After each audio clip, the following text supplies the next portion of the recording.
Tiger NTR RRR తర్వాత దేవరా సినిమాతో ప్రేక్షకుల ముందుకు వస్తున్నాడు.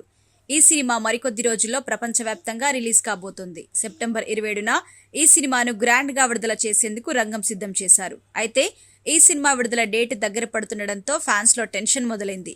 అయితే ఈ సినిమాను కొందరు ప్రముఖ దర్శకులు ప్రివ్యూ చూసేశారు. వారి మాటల్లో సినిమా ఫస్ట్ రివ్యూ ఎలా ఉందో ఇప్పుడు తెలుసుకుందాం. ఇకపోతే సెప్టెంబర్ 27న తెలుగుతో పాటు హిందీ, తమిళ, మలయాళ, కన్నడ భాషల్లో ప్రపంచవ్యాప్తంగా భారీ ఎత్తున దేవర సినిమా విడుదల కాబోతుంది. శుక్రవారం మిడ్ నైట్ నుంచి తెలుగు రాష్ట్రాల్లో సైతం బెనిఫిట్ షోస్ పడబోతున్నాయి. దీనికన్నా ముందే హైదరాబాద్ లో ప్రీమియర్ షోస్ పడుతున్నాయి.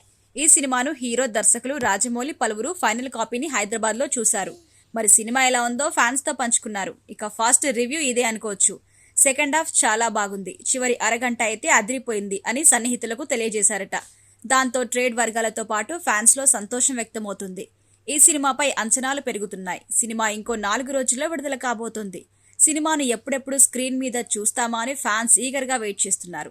ఇక మరోవైపు దేవర కన్నా ముందు కొరటాల శివ తెరకెక్కించిన ఆచార్య సినిమా అట్టర్ ఫ్లాప్ అయింది. మెగాస్టార్ చిరంజీవి ఇటు గ్లోబల్ స్టార్ రామ్ చరణ్ కలిసి యాక్ట్ చేశారని క్రేజ్ ముందు సినిమా కూడా తేలిపోయిందని, కొరటాల శివ సరిగ్గా తీయలేదు అని కొంతమంది కామెంట్స్ కూడా చేశారు.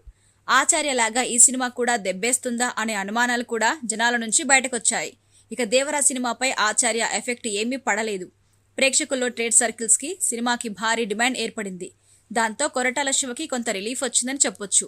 ఈ సినిమా భారీ విజయం సాధిస్తే ఎస్ఎస్ రాజమౌళి, ప్రశాంత్ని, లోకేష్ కనకరాజన్ వంటి పాన్ ఇండియా దర్శకుల సరసన కొరటాలగా చేరిపోవడం పక్కా.